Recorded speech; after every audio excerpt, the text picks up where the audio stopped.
Well, good afternoon and welcome to the principal's office. I am Principal Edward Gordon, and I'm so glad you have tuned in for this weekly broadcast where we will be interviewing educational stakeholders who have made a significant impact for themselves, for others, and with others in education.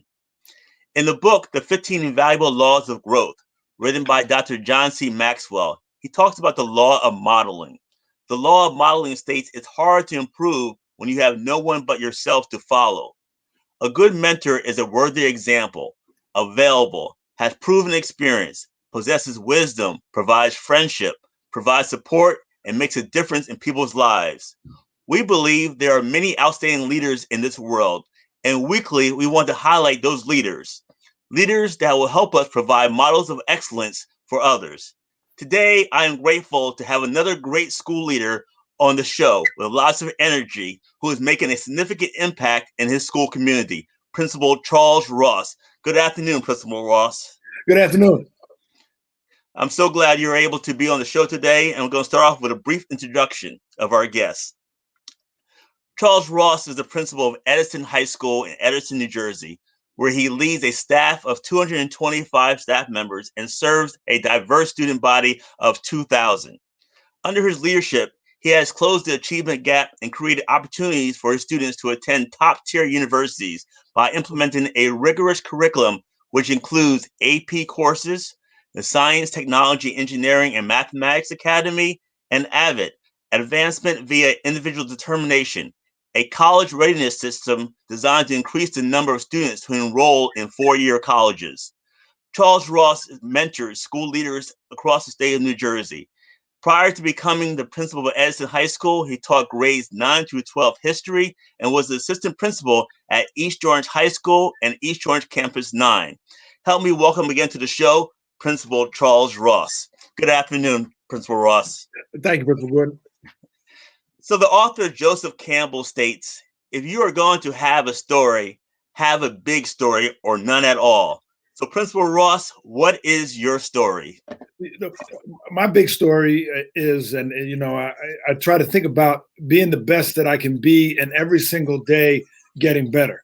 And it starts off, when, I go back to my first job, delivering groceries and stocking shelves. I wanted my shelves to be better than the other stock boys. I wanted to get the groceries delivered, whether I was sorting mail, whether, I was trying to play sports. I wasn't always the best, but I worked to get better and better at every job I did. I took a bunch of different jobs and, didn't start teaching in the classroom until I was about, 26, almost 27 years old. But then I worked to myself to try to get better every single day.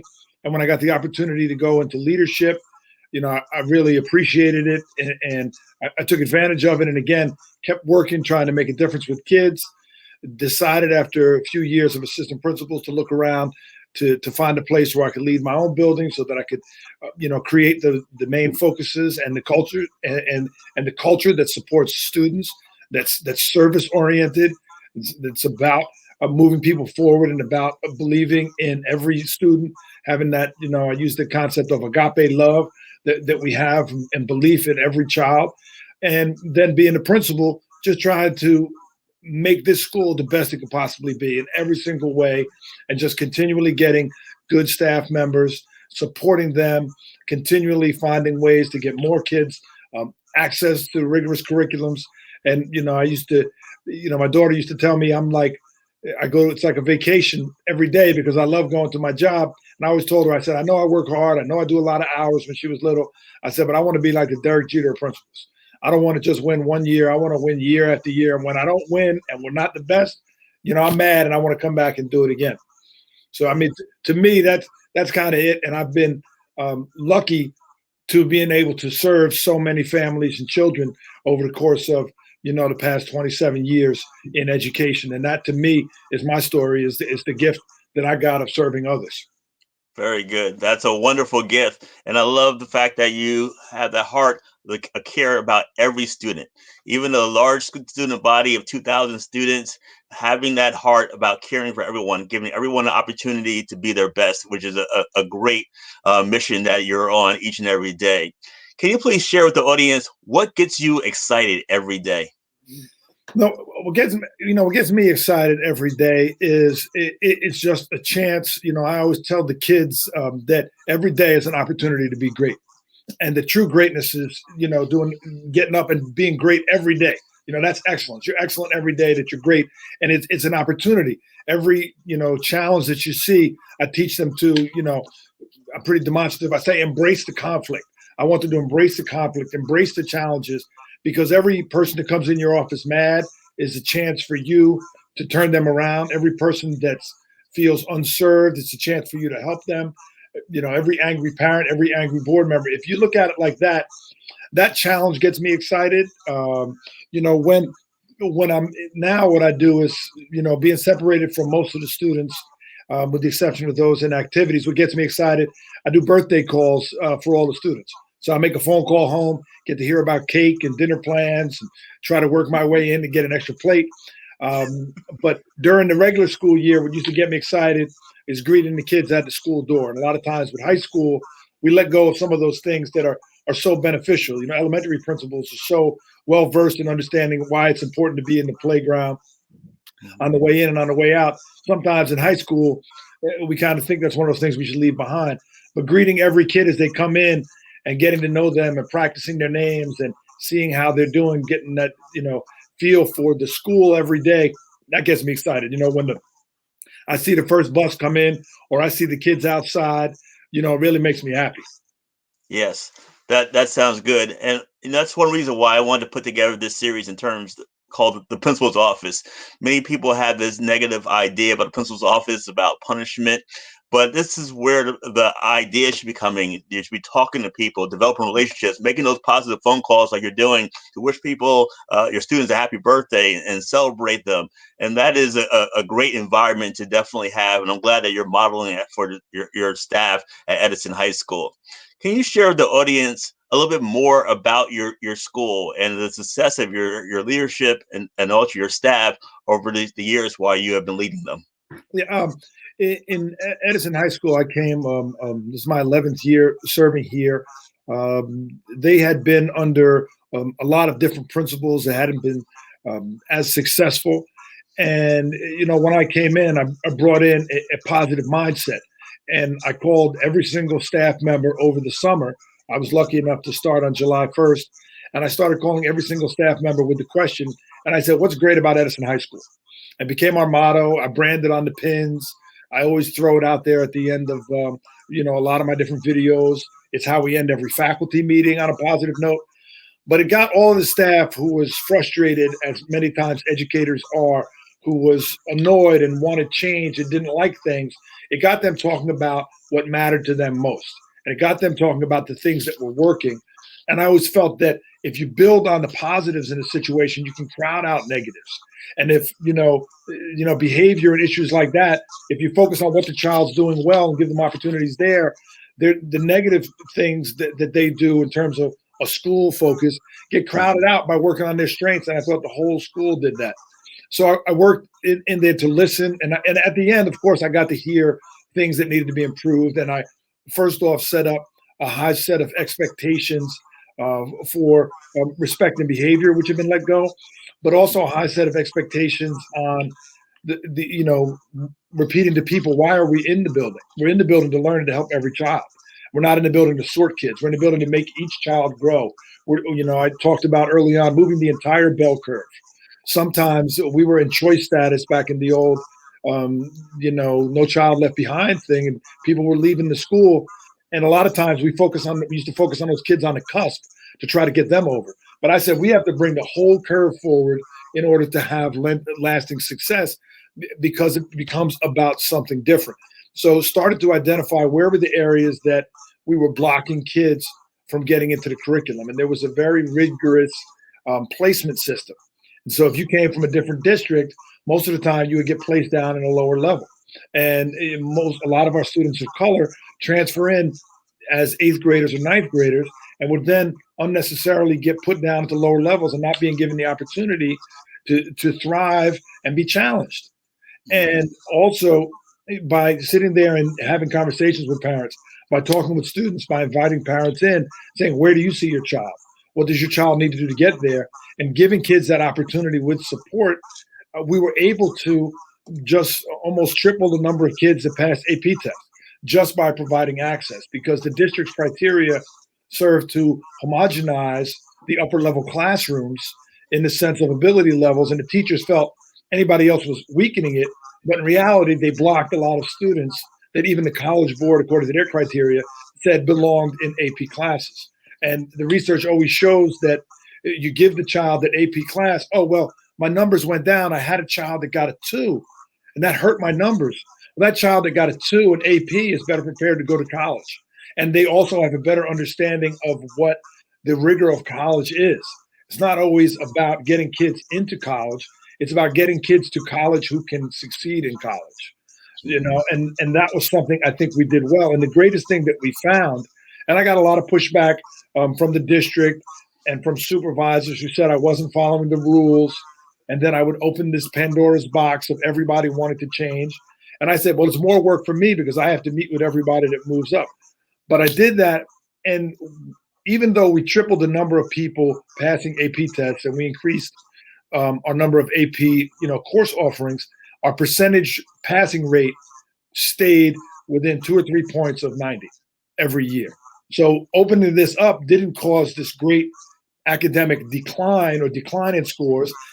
It just merely opened it up for a whole lot of people who could have done it all along, but were blocked because they didn't get that opportunity. And I think, to me, that's the thing I'm most proud about, is opening, but there's still so much more work that we have to do because we still have achievement gaps and we still don't have the proper transitioning programs for students to get them to know what it takes to operate at the higher level, and then also give them support. So if they're moved to a higher class, that they're able to get that extra help.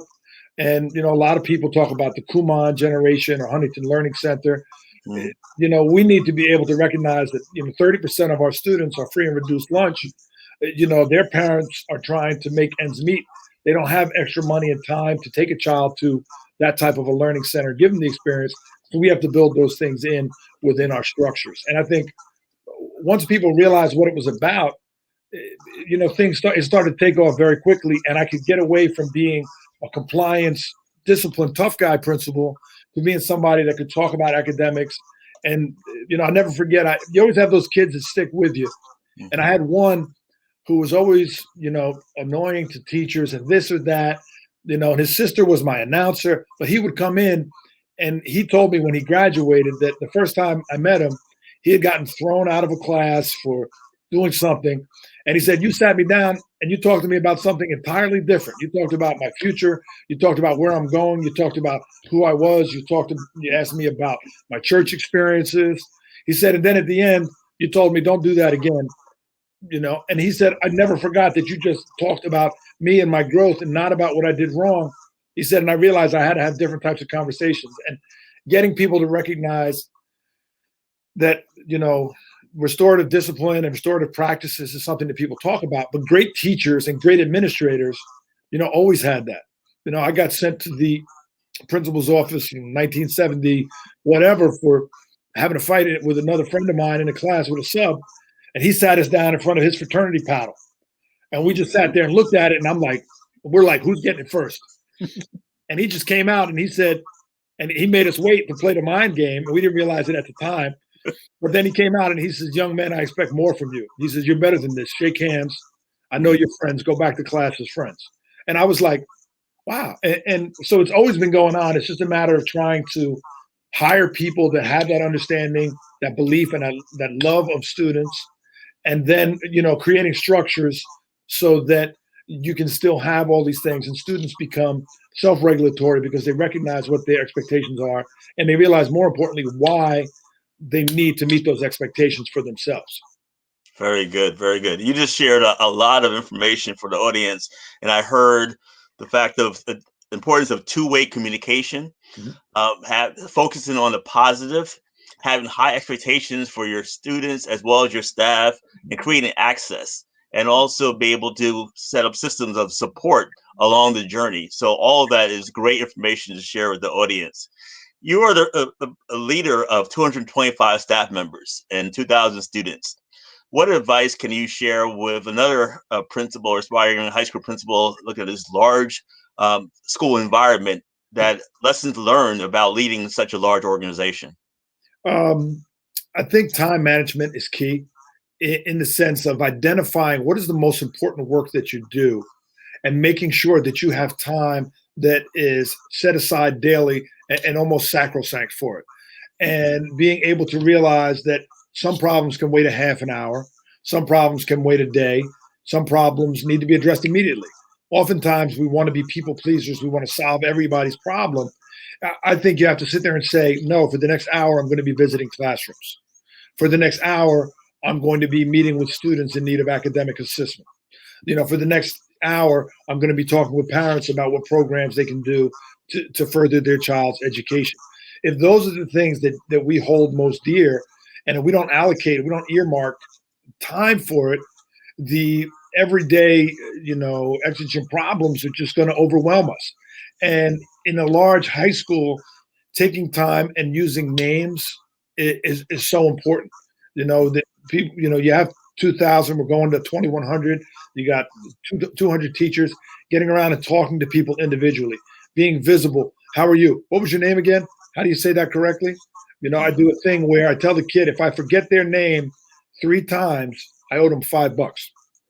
And the reason why I do that is, number one, I'm cheap. I don't like giving $5. If I give the kid $5, I'm never going to forget them. And two, by sitting there engaging in them with a conversation, it's a repetitive mass practice that makes me more likely to remember their name. And it's like a little fun game. And maybe it costs me $20 to $25 a year, but then the kid whose name I forgot, he gets $5. And then he's like, hey, I got $5 for Mr. Russ. So even in that area is doing that. And because then every time I see a child, I greet them by name if possible. So that way it becomes almost a motor memory reflex. I see you, you're walking in. Good morning, Affleback. How are you doing? Good morning, Johns. Good morning, Sandeep. Boom. And having that time again in the beginning just lets people know that they are individuals. And in large schools, in large institutions, you have to find ways the students are more than numbers. The students are not just test scores.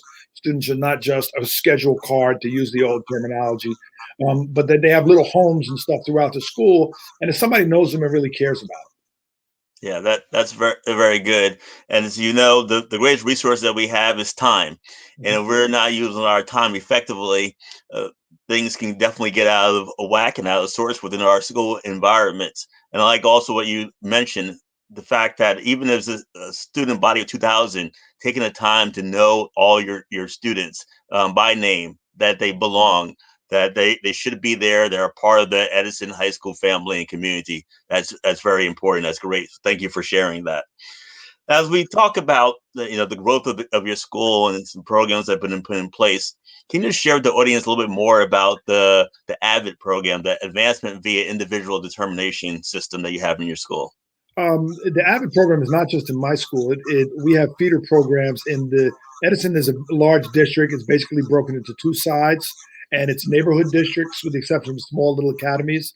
So the 2 feeding middle schools that I have start teaching AVID strategies, which are organization strategies, study strategies, note-taking strategies, as well as talking about college pathways.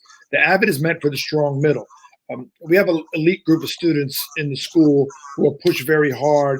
It's probably about in each class of 510, 520, out of about 125 are those elite kids who are going to our best universities. Then you have students who are kind of, going to trades, going to the armed forces, students that are going to go to county college. But then in the middle, it's always that quiet group that gets left behind. And Edison being, I call it an aspirational community in the sense that as it began to expand in the post-World War II period, people moved there to get a better life, to get more land, to come out of the cities. And the same patterns of growth are continuing.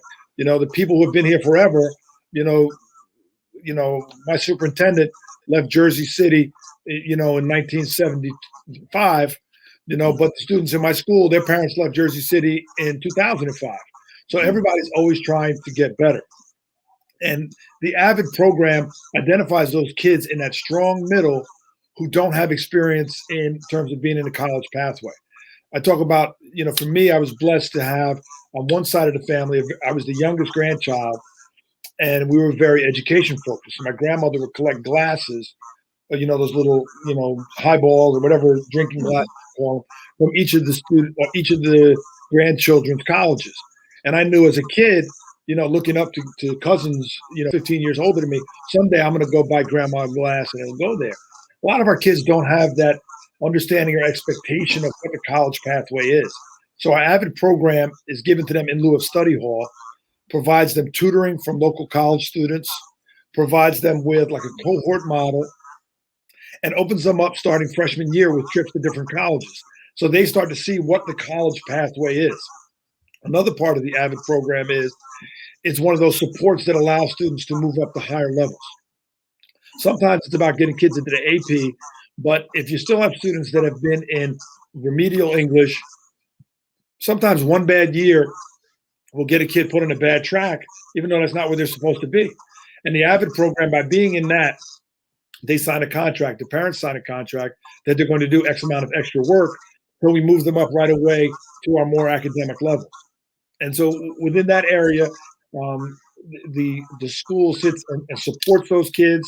It's one period a day, so they have a cohort. They do family nights, so there's more family research. They do fun Fridays, and they just kind of see where colleges are taking them. And once they open up that door, and they're like, "Oh wow, this is where it is." And you're in Edison, New Jersey, but we did a trip to New York. You think and just catch a train, you're right there. 3/4 of the kids had never been to New York City to see a play. They've never been to New York City to visit a college. So it really opens stuff up. I think of another great principal leader that I follow, and I've read her books, is Nadia Lopez. She talks about her book, A Bridge to Brilliance, how when you open it up for students who've never seen college and never seen what their future can be, and that's what AVID does. So it opens them up, but then it gives them some place to work so that they realize here's where you could go, and then here are the specific steps that you need to take to get there, which I think is something that's been great. Yeah, very good. Thank you for sharing that information about the AVID program. And I could tell when you were talking, the history teacher came out of you. And I try to tell other principals, you can come to a new school setting, new school community. Take time to learn about the community and the history and the transitions. And that's when you learn more about the students and their families, and also how to be able to help them to create these opportunities, close these gaps within the school system. And I definitely heard it in terms of the connection that you were making about knowing about Edison and the community and their families. Yeah, and I think something that has been always one of those things. Well, these kids, Edison High School or this high school is not what it used to be. No, it's exactly what it used to be. The kids look different, and they may speak a different language and eat different food, and have a different skin color or eye color, but they're the same exact kids. They're kids whose parents brought them here to get a better life, and they can do all the things and more that you did when you were here. And it changes people's way of looking and makes them realize, this kid isn't a problem. This kid is my work. This kid is my responsibility. This kid is me. And when the teacher sees themselves in the student, as opposed to a new breed of kid. Well, kids today in the 21st century, I say that's malarkey, but the students are students, and they realize, wow, this is me. I have to help this kid like somebody helped me, and you can kind of start to work on that. It's a good way to open it when you have a highly political district that has, probably 1/4 of my staff attended Edison Public Schools. So when they recognize that they're a part of a long tradition of helping people, it makes them look at the new students that are arriving in a different way. And I think that's something that we've been able to do. And it's just something in general, I think that's positive for education as you try to get new teachers that have, more progressive mindsets, and making sure that everybody that you hire has, that belief in students' ability. Very good, very good. So we have heard a lot about the success of your staff at Edison High School, and we also have learned through your bio that you are a mentor of principals in the state of New Jersey. And as I was looking at your resume, you are at a position right now where you are leading other principals and supervisors in Edison. And I just wanted to be able to share with, I know there's other leaders in different school districts that are leaders of their professional organization within the districts. Just some advice about uh, being able to move up to a position of leading other principals and supervisors, and also some of the lessons learned by actually being in the position that you are for Edison School District in your leadership. Um, I think for me, you talked about, I think it's Mr. Campbell's book and modeling, Mm-hmm. and having those conversations with other people. It's why I love to mentor, because I believe in what Paulo Freire talked about, praxis and dialogue, that we learn from speaking to each other, and getting involved in a position of leadership, especially after you've been in a district for a while. One, there's always non-tenured administrators who are afraid to speak and afraid to misstep and afraid to embarrass themselves. Sometimes if they can just come to you and say, what would happen if I did this? So that they can see and get a different view on what might be the consequences on their actions in terms of an email that they might want to send, or if they wanted to discipline a teacher a certain way, or if they want to, non-renew a teacher a certain way. What are the different things there? And operating as a position of leadership, you can guide principals, you can guide assistant principals, talk to them how they can learn and model themselves, better on different people. Um, it's time consuming to a degree because you're now handling a lot of different problems, but it also can, in a large district and even in a small district, help you get more done for your own building because you're building greater relationships across the district, support personnel, with assistant superintendents, with board members, with facility managers, with HR managers. So now, the more that you know about these different things and getting different perspectives on hearing from other principals, hearing from other administrators, what's going on in their building, gives you a better group understanding of what's going on in your district. You talked about how, as the history teacher, I did an analysis of the district, and I looked at it and looked at it through that lens. This gives you more data points. If everything and every exchange is a learning opportunity, then being involved in this just broadens your circle of people that you're going to speak to, and also sometimes as the head person in the building, it's good to realize that you're not the top of everything, that there's a lot of mountains out there, and that always keeps you a little bit humble and recognize there's other people doing great stuff, and some of it's better than you. And I think that's important for us as administrators, not to become so sure in our belief that just because we think it and our experience tells us that it's right, we still have to be able to sit there and say, okay, is this right? What biases am I operating under? What beliefs am I operating under that might skew my vision? How is this person doing it differently? Just increases that professional dialogue. I think it's fantastic to get involved. And sometimes you say, oh, I don't want to sit there and organize a dinner for people. I don't want to listen to the bad people who are not doing things. But it's not really what it's about. It's about, a professional organization. And since it's small, for our administrators, we've got about 65 people. It's not that large, but you get to know more people in your district, and it just bring them in. And if you have a clear philosophy of what education should be and what the purpose of education is, it's a way that you can help get other people on board with it and make them see why it's good for kids. Very good, very good. Thank you for sharing that. Let's talk a bit more about your public relations campaign at the high school. What's great about Edison High? Please share that with the audience. All right. One of the things when I came in, there had been a lot of negative publicity with the school in terms of scandals, in terms of some drug abuse scandals among staff, in terms of someone being fired. So when you always do the Google when you go to the new school, and the things that came up on the first 10 Google hits were horrendous.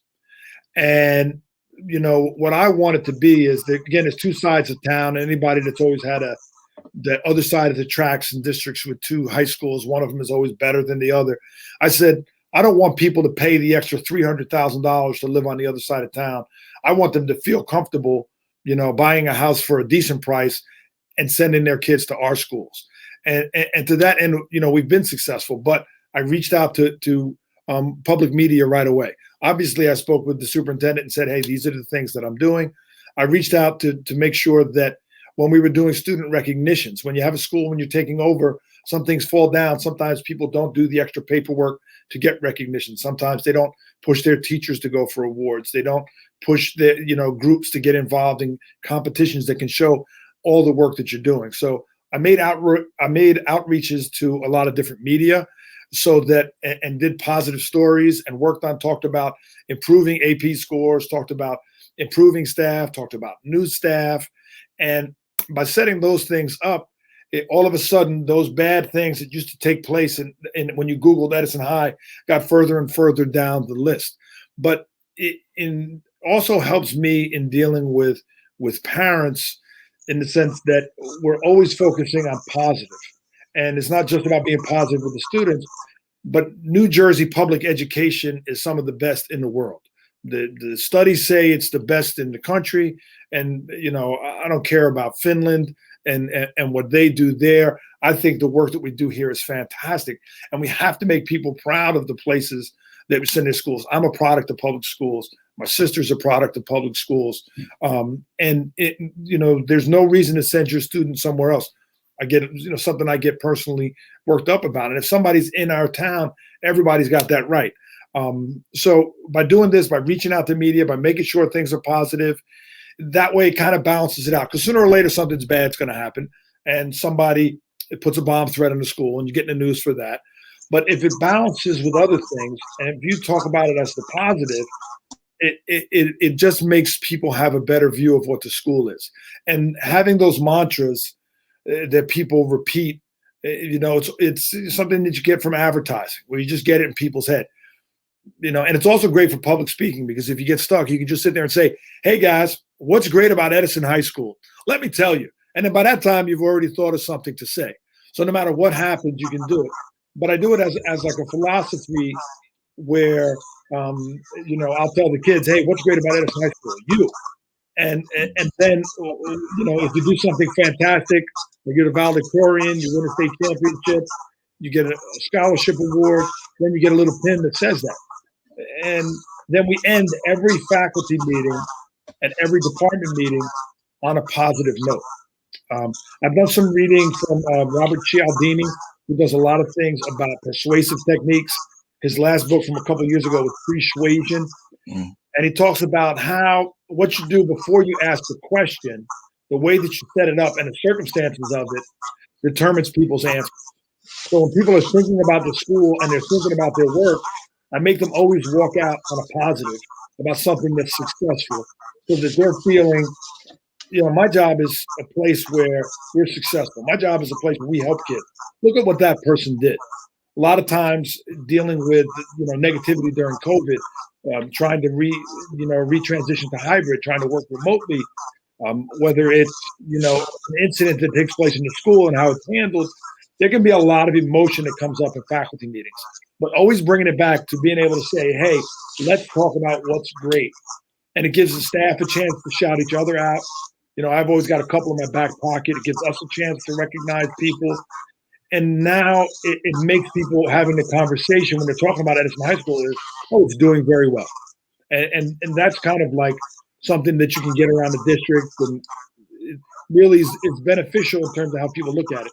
One of the things I know that housing is booming, and it's not all the work that we've done here, but they tore down a little $200,000 house on the corner of the school, literally built up three of them and the combined price for the three houses, $230,000. And I'm like, I wouldn't pay that much to live next to a high school, because I'm going to do a pep rally on a Friday night as soon as the COVID's over.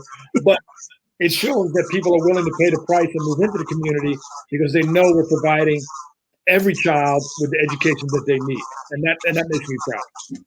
Very good. Very good. And I've been following some of the things that you've been doing on YouTube. You do have a YouTube channel. And for everyone that is watching in the audience, you can go to bit.ly / Principal Charles Ross, and that will lead you to his YouTube channel, which is Charles Ross. And also you can reach out to Principal Ross, this charles.ross@edison.k12.nj.us. And I would like to continue with some conversation around. Just put Principal Gordon's name in the subject so I'll know, because I do get 350 emails a day during the hybrid. Very good. Thank you. Thank you for mentioning that to the audience. Those who want to talk about staff development and potentially some information about this data snack that I was reading about, to be able to share with the audience. Yeah, well, one of the things, the difficulty I find in secondary education is hubris, arrogance. I know how to teach my subject. I'm going to teach it the same way I was taught in 1975. And you ask high school teachers, oh, data's not for me. I'm a non-SGP person because, I'm a social studies teacher or I'm a science teacher and that biology test doesn't even count. So high school teachers are not used to the rigor of studying data as a group. And they're like, oh, math, English, that's not, if I'm not in those subjects, I'm not listening to that. And then math and English will be like the poor, stepchild. Oh man, that's not right. Why do I got to worry about data, but nobody else? Somebody else should teach kids how to write too. And oftentimes a lot of the data study matrices, a lot of the data study protocols, you put teachers in groups and, I've got like a data binders. They're like this fat and you start, and it's so much. The concept for me was it's like eating that turkey stuffing, macaroni and cheese on Thanksgiving. And after you eat all of that stuff, you just kind of sit back and you're just kind of overwhelmed with it. And then you never really do anything with it. So I got the idea from that dieting fad where you eat 7 times a day, where I said I wanted to talk about data snacks. And a data snack is something that's useful to you. It's healthy. And it's something that you can consume rather quickly and then gain the benefits of. So every time we have a meeting, we do a data snack, and it'll be something small to identify an area that we're talking about. So if we're working on student responsibility and we're talking about tardiness to class, we can identify, which period has a greater, a better, tardy rate to class. If we're identifying, people signing into different classes or people moving up, we want to move people to that more rigorous curriculum. We want to move the bell curve. We can take a little data snack, something that's going to be able to catch everybody's attention, give them a focus, and be directly related to their practice. Then it's something that's useful. Can be, attendance. It can be identifying, a little bit of a failure rates in one area. There's so many different things, but it's about making it routine, because if it doesn't become a part of what you do, if you just have a protein bar one day on January 3rd because you got a New Year's resolution to get healthy, that doesn't work. So we put data snacks into everything.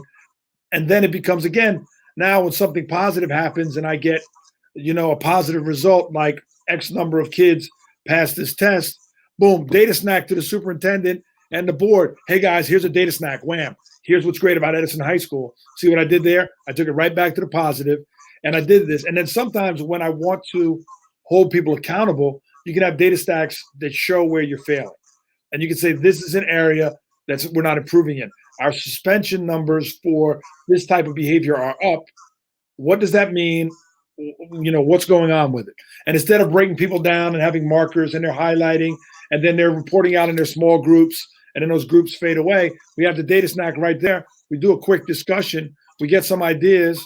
We open up and say, hey, if you guys want to do some breakouts, we're ready for that tomorrow. And now we're using something to get better. So it's about making data useful for secondary in accessible bites.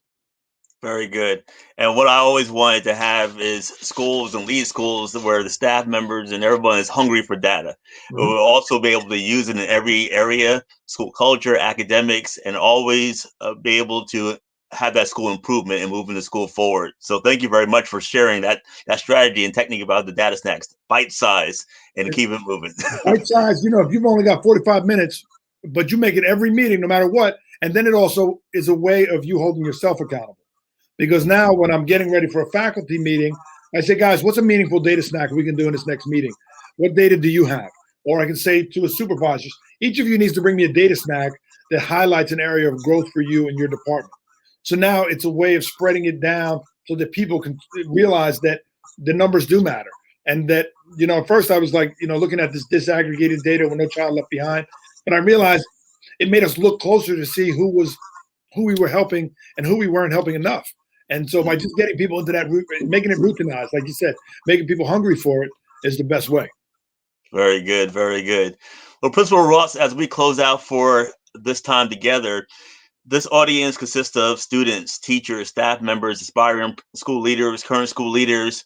What is one piece of advice that you would like to share with the educational audience that you would like to share with them this afternoon? Um, you have to care about the students, and you have to care about them for who they are and believe in who they can become. And as I've been doing this longer and longer, I found everything else can be overcome by being a good manager, by researching strategies, by doing this. But if you don't believe that every teacher that you have, you can work to get better, and that every student that you have has value and is a precious child, then you're in the wrong business. But if you do believe that, be reflective of yourself and say, do my actions look to help every child? And do my actions speak to every child having worth and value and a potential far greater than what we're reaching? And if you come into it with that, I said it, the phrase that some people use is agape love. If you have that for each child, kids know.